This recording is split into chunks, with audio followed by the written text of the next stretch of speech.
والصلاة والسلام على رسوله الكريم أما بعد قال الله جل وعلا في كتابه المجيد والفرقان الحميد أعوذ بالله من الشيطان الرجيم بسم الله الرحمن الرحيم الذين يتخذون الكافرين أولياء من دون المؤمنين ويبتغون عندهم العزة فإن العزة لله جميعا. تمام قسم کی تعریف اللہ رب العالمین کے لیے ہے. بعدہ بیشبہاقین کی درود و سلام نازل ہو ہمارے آخر نبی جناب محمد رسول اللہ صلی اللہ علیہ وسلم پر. اللہ رب العالمین کا بے پایہ شکر و احسان ہے کہ ہم اور آپ اللہ رب العالمین کی عبادت جو اس مہینے میں ہونی چاہیے اپنی طاقت و قوت کے مطابق کر پا رہے ہیں. یہ اللہ رب العالمین کا شکر اور احسان ہے. میرے بھائیوں اور دوستوں، چونکہ آج وقت بہت زیادہ ہو چکا ہے اس لیے چند آیتوں کی مختصر سی تعریف یا اس کی تشریح میں آپ کے سامنے پیش کرنے کی کوشش کروں گا. میں نے جو تلاوت کی ہے جس آیت کی وہ سورہ نساء کی آیت نمبر 139 ہے. اس میں اللہ رب العالمین نے ایسے مسلمانوں کو ڈانٹا ہے یا ان کی تنبیہ کی ہے جو مسلمان کافروں سے یا اہل کتاب سے دوستی کرتے ہیں، محبت کرتے ہیں. اور حقیقی معنوں میں یہاں پہ اس آیت میں جن لوگوں کا تذکرہ کیا گیا ہے اس آیت میں جو مراد ہیں وہ اصل میں منافقین ہیں. منافقین کا دو چہرہ ہوا کرتا تھا. ایک چہرہ جو مسلمانوں کے سامنے ان کا پیش ہوتا تھا اور دوسرا چہرہ وہ یہود و نصارہ کے پاس میں ہوتا تھا. یعنی مسلمانوں کے پاس میں آتے تو کہتے کہ ہم تو مسلمان ہیں اور ہم آپ سے محبت کرتے ہیں، آپ سے پیار کرتے ہیں، ہم آپ کا ساتھ دینے والے ہیں. اور جب وہ کافروں کے پاس جاتے یا یہود و نصارہ کے پاس جاتے تو ان سے ان کی محبت کا دم بھرتے تھے.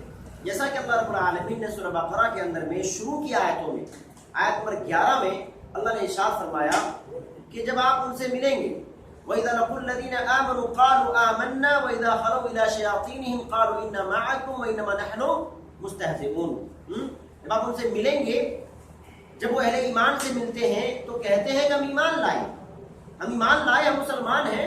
وَإِذَا خَلَوْا إِلَى شَيَاطِينِهِمْ، اور جب اہل ایمان کے پاس سے ہٹ کر کے جب اپنے والوں میں جاتے ہیں، قرآن نے اسے شیطان کہا. یعنی جو شیطان صفت لوگ ہیں جو مسلمانوں کو پریشان کرتے ہیں، مسلمانوں کو تکلیف دیتے ہیں یا مسلمانوں کے خلاف سازشیں کرتے ہیں، جب ان کے پاس جاتے ہیں تو کیا کہتے ہیں؟ انما معکم وانما نحن مستہزئون، کہ بے شک ہم تو تمہارے ساتھ ہیں اور ہم تو ان کے ساتھ مذاق اور ٹھٹھا کر رہے تھے.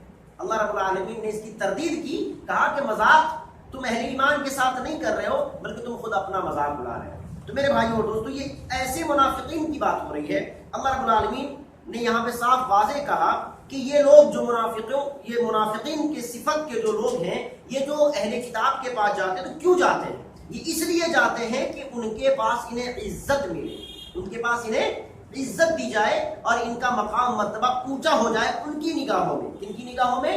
جو مسلمانوں کے دشمن ہیں، یعنی مشرکین، کفار اور اہل کتاب، ان کی نگاہ میں ان کی عزت بڑھ جائے. یعنی عزت حاصل کرنے کے لیے ان لوگوں کے پاس جاتے ہیں. اللہ رب العالمین نے صاف طور پہ کہا الذین یتخذون الکافرین اولیاء من المؤمنین، کہ جو لوگ کافروں کو مومنوں کے علاوہ دوست بناتے ہیں اور وہ یہ تلاش کرتے ہیں ایبتغون عندهم العزہ، اور وہ ان کے پاس جا کر کے عزت تلاش کرتے ہیں. یعنی وہ یہ سوچتے ہیں کہ ہم ان کے پاس جائیں گے تو ہمیں عزتوں سے نوازا جائے گا، ہمارے عزتوں میں چار چاند لگ جائیں گے. اللہ کہہ رہا ہے فَإِنَّ الْعِزَّةَ لِلَّهِ جَمِيعًا، انہیں جان لینا چاہیے کہ ساری عزتوں کا مالک کون ہے؟ اللہ رب العالمین ہے. یعنی اس کا مفہوم یہ ہوا، اس کا مفہوم اللہ رب العالمین نے ایک اور جگہ بیان کیا ہے کہ عزت اللہ کے ہاتھ میں ہے اور ذلت بھی اللہ کے ہاتھ میں ہے. اللہ جسے چاہتا ہے عزت سے ہمکنار کر دیتا ہے اور اللہ جسے چاہتا ہے ذلت و رسوائی کے گڑھے میں گرا دیتا ہے. اللہ جسے چاہتا ہے عزت سے سرفراز کر دیتا ہے اور اللہ جسے چاہتا ہے ذلیل و خوار کر دیتا ہے، رسوا کر دیتا ہے. تو پتہ یہ چلا عزتوں کا مالک اللہ رب العالمین ہے. یہ دنیا کے لوگ عزت کے مالک نہیں ہیں، یہ کبھی ہمیں عزت دے ہی نہیں سکتے، بلکہ یہ جو ہمیں عزت اگر دیتے ہیں تو یہ اللہ رب العالمین کی مشیت سے ہوتا ہے، اللہ رب العالمین کی مرضی سے ہوتا ہے. اور یہ اگر ہمیں رسوا کرتے ہیں اس میں بھی اللہ رب العالمین کی مرضی ہوتی ہے. ہمارے برے اعمال کے نتیجے پر اللہ رب العالمین بطور سزا ہمیں دنیا میں رسوا بھی کر دیتا ہے. اللہ نے بہت سارے لوگوں کو رسوا کیا، فرعون کو رسوا کیا، نمرود کو رسوا کیا، اور بڑے بڑے دشمنان اسلام کو اللہ رب العالمین نے رسوا کیا. ابو جہل کو رسوا کیا. ابو جہل کو، اتنے بڑے بہادر کو کس نے قتل کیا؟ دو چھوٹے چھوٹے معصوم بچوں نے قتل کر دیا. میرے بھائیوں دوستوں 13 14 15 سال کے بچوں نے ابو جہل کا کام تمام کر دیا. اور روایت میں یہ بھی ملتا ہے کہ ابو جہل نے اس بات کا اقرار بھی کیا اور افسوس جتایا کہ جنہیں تلوار پکڑنے کا سلیقہ نہیں آتا تھا آج میں ان کے ہاتھوں سے قتل کیا جا رہا. یہ ذلت اور رسوائی تھی. یعنی اگر ایک بہادر انسان کسی بہادر سے لڑتا ہوا شہید ہو جاتا ہے تو اتنی ذلت کی بات نہیں ہوتی، مگر ایک بہادر انسان، ایک اچھا جرنیل انسان جو ہے ایک چھوٹے بچے سے شہید ہو جائے یہ اس کی ذلت کی بات ہے، یہ اس کی رسوائی ہے. تو اللہ رب العالمین نے ابو جہل کو رسوا کیا، ابو لہب کو رسوا کیا. تو اللہ رب العالمین کے ہاتھ میں ہی عزت ہے اور اللہ کے ہاتھ میں ہی ذلت ہے. اللہ رب العالمین نے سورہ فاطر کے اندر میں آیت 10 میں ارشاد فرمایا من کان یرید العزت فللہ العزت جميعا، کہ جو انسان عزت کا طلبگار ہے تو اسے چاہیے کہ وہ اللہ رب العالمین کے پاس عزت تلاش کرے. کیوں کہ ساری عزتیں اللہ رب العالمین کے پاس ہیں. اور اللہ رب العالمین نے سورہ منافقون کے اندر میں آیت نمبر 8 میں ارشاد فرمایا وللہ العزت ولرسولہ وللمؤمنین ولکن المنافقین لا يعلمون، کہ عزت اللہ کے لیے ہے، عزت اس کے رسولوں کے لیے ہے، عزت مومنین کے لیے ہے، مگر منافقین اس چیز کو نہیں سمجھ پا رہے ہیں. منافقین دوسروں کے پاس جا کر کے عزت تلاش کر رہے ہیں. ارے تمہیں عزت تلاش کرنی تھی تو اللہ کے پاس تلاش کرتے. اگر تمہیں عزت چاہیے تھی تو تم رسول کے پاس جا کے عزت تلاش کرتے. اگر تم نے عزت حاصل کرنا تھا تو مومنوں کی صحبت اختیار کرتے، تمہیں عزت اللہ یوں ہی نصیب فرما دیتا. مگر تم نے اپنی عزت کے لیے جگہ کون سی تلاش کی؟ ایسی جگہ تلاش کی جس جگہ کو اللہ ناپسند فرماتا ہے، جن لوگوں کو اللہ رب العالمین نے غیر مغضوب علیہم الضالین کہا ہے. ایسے لوگوں کے پاس جا کر کے مسلمان کے لبادے اوڑھے ہوئے، یہ منافقین کلمہ پڑھے ہوئے، یہ مسلمان جو کلمہ بھی پڑھے ہوئے ہیں، مسلمان بھی کہلاتے ہیں مگر در پردہ یہ منافق ہیں، ایسے لوگ دوسروں کے پاس جا کر کے عزت تلاش کرتے ہیں. میرے بھائی اور دوستوں اگر آج ہم اس آیت کو آج کے معاشرے پر فٹ کریں تو ہمیں بخوبی یہ بات سمجھ میں آ جاتی ہے کہ آج کے اچھے مسلمان، آج کے اچھے جن کو لوگ اپنے معاشرے میں عزت کی نگاہوں سے دیکھتی ہے، مگر حقیقت میں اگر آپ یقین کر لیجیے اس بات کا کہ اگر آپ ان کی زندگی کا مواخذہ کریں، اگر ان کی زندگی کا محاسبہ کریں تو پتہ چلے گا کہ یہ لوگ جنہیں آج ہم عزت کی نگاہ سے دیکھ رہے ہیں، ان کا اٹھنا بیٹھنا، ان کی محبتیں، ان کی الفتیں یہ مسلمانوں کے ساتھ نہیں ہے جتنی الفتیں یہ غیروں کے ساتھ کرتے ہیں، جتنی محبتیں ان کی کافروں کے ساتھ ہیں، جتنی جتنا اٹھنا بیٹھنا ان کا کافروں اور مشرکوں اہل کتاب کے ساتھ ہے، اتنا اٹھنا بیٹھنا یا اتنی سہانبھوتی مسلمانوں کے ساتھ میں نہیں پائی جاتی. تو میرے بھائی اور دوستوں ایسے مسلمان اگرچہ مسلمان کہلا رہے ہیں مگر قرآن ایسے مسلمان کو منافق کہہ رہا ہے. کیا کہہ رہا ہے؟ منافق کہہ رہا ہے. تو میرے بھائی مومن جو ہوتا ہے، مومن صرف اور صرف مومن سے محبت کرتا ہے. مومن جو ہوتا ہے وہ اپنی دوستی کے لیے مسلمان کو منتخب کرتا ہے، کسی کافر کو منتخب نہیں کرتا، کسی اہل کتاب کو منتخب نہیں کرتا، یا کسی اللہ اور اس کے رسول کے دشمن کو اپنی دوستی کے لیے منتخب نہیں کرتا. تو اللہ رب العالمین نے ہمیں اس سے روک دیا ہے. اسی طرح میرے بھائی اور دوستوں ایک اور آیت ہے قرآن کریم کے اندر میں، اگر ہم غور کریں تو ویسے بہت ساری آیت ہے مگر ساری آیت کا احاطہ کرنا ناممکن ہے. اللہ رب العالمین نے ایک بات ببانگ دوہل ارشاد فرما دی کہ یا اہل کتاب، اللہ نے اہل کتاب سے کہا لا تغلوا فی دینکم ولا تقولوا علی اللہ الا الحق انما المسیح عیسی ابن مریم. کوئی لمبی ایک آیت ہے، آیت نمبر سورہ نساء کی آیت جو ہے 171 نمبر کی آیت ہے. اللہ رب العالمین نے یہاں پہ اہل کتاب کو تنبیہ اور کہا اے اہل کتاب لا تغلوا فی دینکم، تم اپنے دین کے اندر میں غلو مت کرو. غلو کہتے ہیں حد سے کسی چیز کو بڑھا کر کے پیش کرنا. کوئی چیز ہے جو ایک دائرے میں ہے مگر اس کو اتنا بڑھا دینا کہ وہ اپنے اصل حیت اور شکل سے نکل کر کسی دوسرے حیت اور شکل میں تبدیل ہو جائے، اس کو کہتے ہیں غلو کرنا. یعنی کوئی ایک انسان جو ہے کسی ایک درجے کا حامل ہے. اس کی مثال یہ سمجھ لیں کہ ایک کمپاؤنڈر کو ہم یہ کہہ دیں کہ یہ سرجن ہے. وہ غلو ہے نا ایک کمپاؤنڈر کے لیے. کمپاؤنڈر جو ہوتا ہے ڈاکٹر کے پاس جو کام کرتا ہے اس کی حقیقت بہت معمولی ہے. جو ہے میڈیکل لائن کے اندر میں اس کی حقیقت ایک معمولی ہے، وہ ایک ہیلپر کے طور پر ہے، مددگار کے طور پر ہے، وہ سرجن نہیں ہے. اب ایک میں کمپاؤنڈر کے لیے کہوں کہ یہ سرجن ہے یا اس سے بھی بڑا ہے تو یہ غلو ہے اس کی شان کے اندر. یہ غلو ہے. تو غلو کہتے ہیں کسی چیز کو یا کسی کی شان کو اس کے اصل شکل سے یا اس کے مرتبے سے بہت زیادہ آگے بڑھا دینا. یہ کیا کہلاتا ہے؟ غلو کہلاتا ہے. تو اہل کتاب یہود و نصارہ نے اپنے دین کے اندر میں غلو سے کام لیا، غلو سے کام لیا. اور کیا کہا انہوں نے؟ عیسیٰ ابن مریم کو اللہ رب العالمین کا بیٹا قرار دیا. اور یہاں تک بس نہیں کیا بلکہ یہ کہا کہ یہ خدا ہے، یہ خدا کے بیٹے ہیں اور خدا ہیں، اور خدائی ان کے درمیان بٹی ہوئی ہے. اور اقانیم ثلاثہ کا عقیدہ ہے ان کا، مطلب خدا تین میں بٹا ہوا ہے.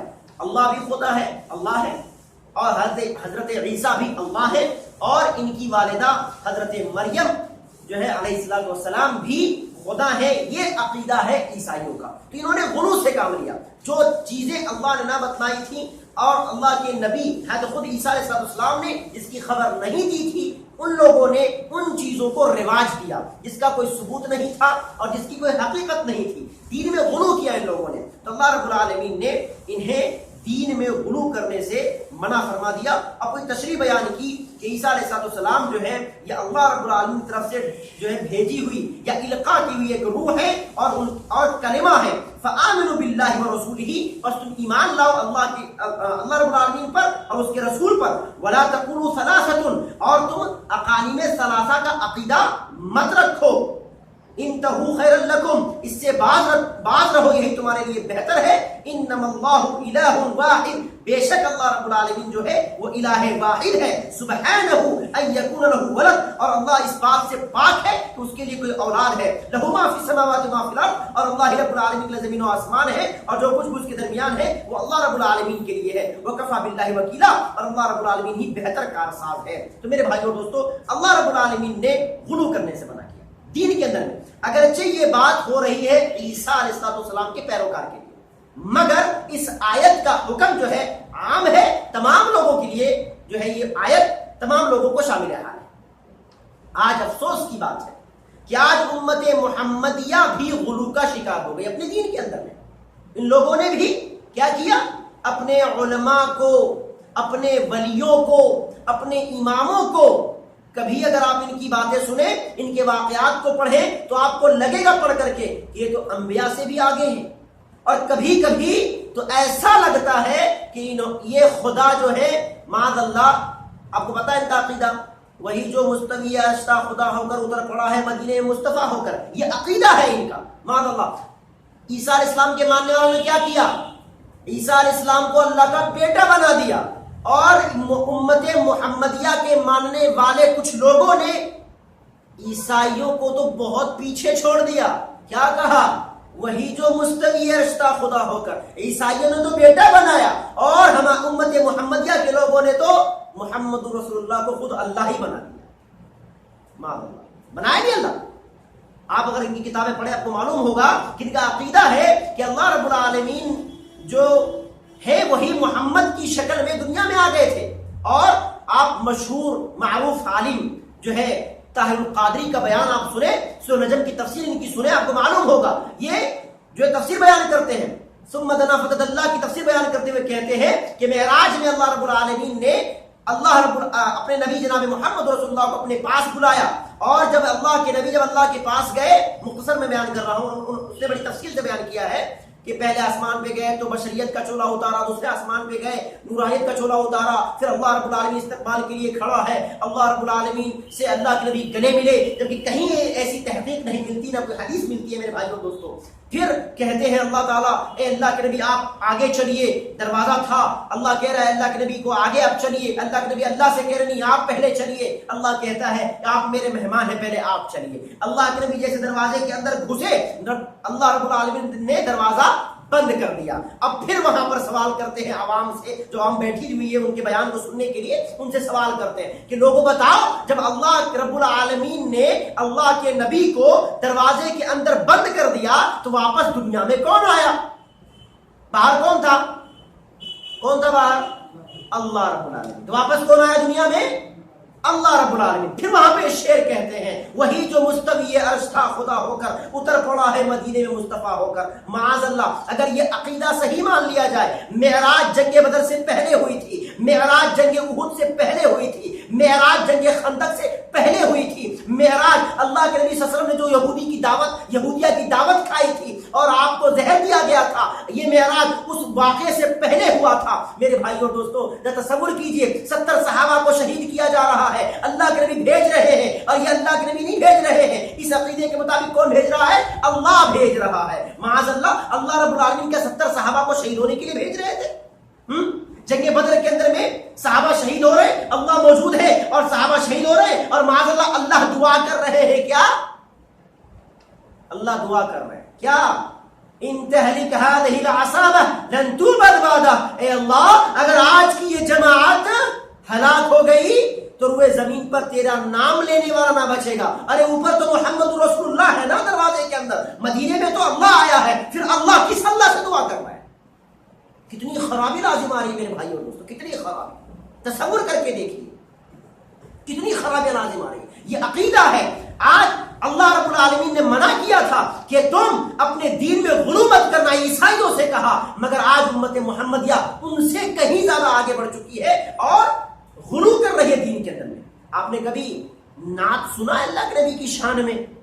اتنے زیادہ قصیدے کڑھے گئے ہیں کہ معاذ اللہ رب العالمین کی صفت محمد رسول اللہ کے سامنے چھوٹی نظر آتی، اور بارہا کبھی ان کے ولیوں کے تذکرے سن لیجئے، ان کے اماموں کے تذکرے ان کے قوالیوں میں سن لیجئے، ان کے بیانوں میں سن لیجئے، اللہ کے نبی کی صفات بڑی چھوٹی نظر آنے لگتی ہے ان کے ولیوں کے سامنے میں۔ تو میرے بھائیوں دوستوں یہ غلو ہے، اور اللہ رب العالمین نے غلو سے منع کیا۔ اللہ کے نبی فرمایا کرتے تھے لا تطرونی کما اطرت النصارى ابن مریم، لوگوں میری شان میں غلو مت کرو جیسا کہ ابن مریم کے شان میں عیسائیوں نے غلو کیا تھا، اور کہا فإنما أنا عبد اللہ، میں اللہ کا بندہ ہوں، فقولوا عبد اللہ ورسولہ، بس تم مجھے اللہ کا بندہ اور اس کا رسول ہی کہو۔ میری شان میں نہ زیادتی کرو نہ کمی کرو، جتنا ہے میری شان اتنا ہی بیان کرو۔ مگر افسوس آج امت محمدیہ اس افراط و تفریط کی شکار ہو چکی ہے۔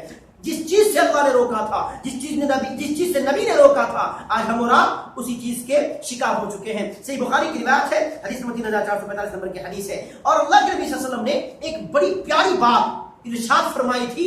آپ نے ایک پیشین گوئی کی تھی اور کہا تھا لَتَتَّبِعُنَّ سَنَنَ مَنْ كَانَ قَبْلَكُمْ شِبْرًا بِشِبْرٍ وَذِرَاعًا بِذِرَاعٍ۔ صحیح بخاری حدیث نمبر 7320۔ کہا تھا کہ ان قریب ایک وقت ایسا آئے گا کہ میری امت بھی پہلے کے امت کی طرح، یا میری امت بھی پہلے کے لوگوں کی طرح عمل کرے گی بالکل ہو بہو، اور آپ نے جملے استعمال فرمائے شبرم بشبرین، بالشت اور بالشت کے برابر۔ بھئی ایک بالشت دوسرے بالشت کے برابر ہوتا ہے نا، یعنی جس طرح وہ تھے تم بھی ویسا کرو گے۔ ذراعًا بذراع، یہ ہاتھ یہاں تک ذراع کہا جاتا ہے، یا یہاں تک مان لیجئے، ایک ہاتھ دوسرے ہاتھ کے برابر ہوتا ہے کہ نہیں ہوتا ہے؟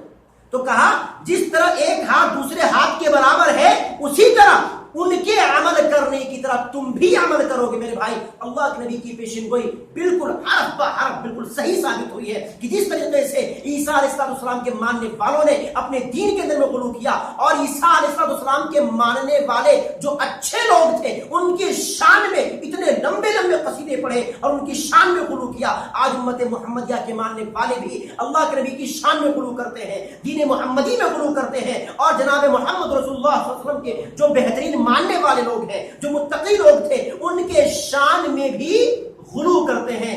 سمجھ میں نہیں آیا؟ حضرت حسین رضی اللہ تعالیٰ عنہ کے قصیدے سن لیجئے, حضرت علی رضی اللہ تعالیٰ عنہ کے قصیدے سن لیجئے. حضرت علی کون ہے؟ مشکل کشا ہے. یہ صفت کس کی ہے؟ یہ صفت کس کی ہے؟ اللہ رب العالمین کی. اللہ رب العالمین کی صفت کو اٹھا کر کے حضرت علی کے لیے ثابت کیا گیا, یعنی خدا کے درجے پر حضرت علی کو بٹھا دیا گیا.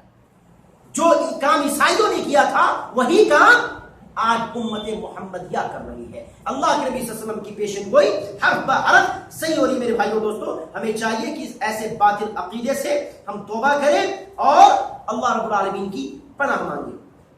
ایک آیت اور ہے سورہ مائدہ کی آیت نمبر 6. اللہ رب العالمین نے اس میں وضو کا طریقہ سکھایا ہے. یہ آیت بہت مشہور معروف ہے, مگر اس میں ایک تعلیم ہے ہمارے لیے تیمم کی. آج ہمارے معاشرے میں بہت سے لوگوں کو تیمم کرنے کا طریقہ ہی نہیں معلوم ہوتا, اس لیے میں نے اس آیت کو کوٹ کیا ہے. اللہ رب العالمین نے سورہ مائدہ کے آیت نمبر 6 میں کہا, اہل ایمان سے مخاطب ہوتے ہوئے, یا ایھا الذین آمنوا اذا قمتم من الصلاۃ فاغسلوا وجوہکم وایدیکم الی المرافق وامسحوا برؤوسکم وارجلکم الی الکعبین. یہ 4 فرائض ہیں وضو کے. کیا کیا؟ سب سے پہلے آپ اپنے فاغسلوا وجوہکم, اپنے چہرے کو دھلیں جب نماز کے لیے کھڑے ہونا چاہیں تو, اور پھر اپنے کوہنی تک ہاتھوں کو دھلیں, پھر اپنے سر کا مسح کریں, اپنے پیر کو ٹخنوں کو دھلیں. یہ 4 فرائض ہیں وضو کے. اس کے بعد اللہ رب العالمین ارشاد فرما رہا ہے, وَإِن كُنتُمْ جُنُبًا فَاطَّهَّرُوا, اور اگر تم جنبی ہو تو پاکی حاصل کرو. وَإِن كُنتُمْ مَرْضَىٰ أَوْ عَلَىٰ سَفَرٍ, اگر تم بیمار ہو یا سفر میں ہو. أَوْ جَاءَ أَحَدٌ مِّنكُم مِّنَ الْغَائِطِ, یا تم میں سے کوئی پیشاب کر لے. أَوْ لَامَسْتُمُ النِّسَاءَ, یا اپنی بیوی کی سے مجامت کر لے. فَلَمْ تَجِدُوا مَاءً فَتَيَمَّمُوا, اور وہ پانی نہ پائے تو کیا کرے؟ تیمم کرے. صعیدًا طیبا, پاک مٹی کے ذریعے سے. فَامْسَحُوا بِوُجُوهِكُمْ, اپنے چہرے کا مسح کرے. وَأَيْدِيكُمْ, اور اپنے ہاتھ کا. مَا يُرِيدُ اللَّهُ لِيَجْعَلَ عَلَيْكُم مِّنْ حَرَجٍ, اس میں اللہ رب العالمین نے کوئی حرج نہیں رکھا ہے. تیمم کیسا کیا جائے میرے بھائیوں؟ وضو تو ہم کو معلوم ہے. تیمم میں ہمارے اور آپ کے درمیان جو معاملہ تھوڑا مشتبہ ہے. تیمم کیسا کرنا چاہیے بھئی؟ بے شک پانی نہیں مل پا رہا ہے آپ کو, یا آپ بیمار ہیں, تو تیمم کر سکتے ہیں پاک مٹی کے ذریعے سے. صحیح مسند احمد کے اندر میں اور دیگر حدیث کی کتب میں طریقہ موجود ہے. کیا ہے طریقہ؟ آپ دونوں ہاتھ اس طرح ہتھیلی زمین پہ ماریں گے, جہاں پہ مٹی ہے پاک مٹی ماریں گے, اور ہاتھ کو چھاڑیں گے, اور ہاتھ کو ان دونوں ہاتھوں سے, دونوں ہتھیلیوں سے اپنے دونوں ہاتھ کو کلائی پر مسح کریں گے, اور پھر اس کے بعد اپنے چہرے پر مسح کر لیں گے. بس یہ ہو گیا آپ کا وضو, یہ ہو گیا تیمم آپ کا. بہت سے لوگ کہتے ہیں 2 ضربہ مارنا چاہیے. ایک ضربہ مارو ہاتھ پہ ملو, دوسرا ضربہ مارو تو چہرے پر پھر کوہنی پہ ملو. یہ طریقہ درست نہیں ہے. ایک ہی ضربہ مارا جائے گا زمین پر, اور پھر ہاتھ جھاڑنے کے بعد اپنے آپ اس طرح سے اپنے کلائی تک ہتھیلی پر کے باہری حصے پر ملیں, پھر اس کے بعد اپنے چہرے پر مل لیں. آپ کا تیمم ہو گیا, وضو ہو گیا. اگر آپ کو غسل کی ضرورت ہے تو بھی اتنا ہی کرنا ہے کافی ہے. اگر پانی نہیں مل پا رہا ہے اور آپ کو غسل کی ضرورت ہے تو بھی اتنا ہی کرنا کافی ہے. وضو کرنا ہے تو بھی اتنا ہی کرنا کافی ہے. ایک بڑی مشہور روایت ہے, صحابہ کرام تھے ایک سفر میں اور ان کو پانی نہیں ملا, تو کچھ لوگوں نے تو تیمم کر لیا, جس کو غسل کی ضرورت ہے وہ مٹی میں لوٹنے لگے, بالکل لوٹ پوٹ کر لیا. کہا بھائی اب نہانا ہے تو پانی پورا بدن پہ جاتا ہے, تیمم بھی پورا بدن پہ جانا چاہیے, تو مٹی میں لوٹنے پوٹنے لگے. اللہ کے نبی کے پاس گئے, اللہ کے نبی ذرا مسکرا کر کہا بھائی نہیں, یہ کرنے کی ضرورت نہیں تھی, تم اگر بس اتنا کر لیتے تو کام ہو جاتا, کفایت کر جاتا. تو یاد رکھیں یہ طریقہ ہے تیمم کا. اس کے بعد میرے بھائیوں دوستوں, رہنے دے وقت زیادہ ہو جائے گا. اللہ سے دعا ہے اللہ رب العالمین ہم تمام لوگوں کو نیک عمل کرنے کی توفیق عطا فرمائے, اور ہم تمام لوگوں کو قرآن مقدسہ کی جو ہے آیتوں پر کما حقہ عمل پیرا ہونے کی توفیق دے, اور جو احکام, جو مسائل, جو باتیں اللہ رب العالمین کے ہمارے سامنے آ رہی ہیں, اللہ تعالیٰ ان باتوں پر ہمیں حد درجہ عمل پیرا ہونے کی توفیق دے. آمین. تقبل رب العالمین. السلام علیکم.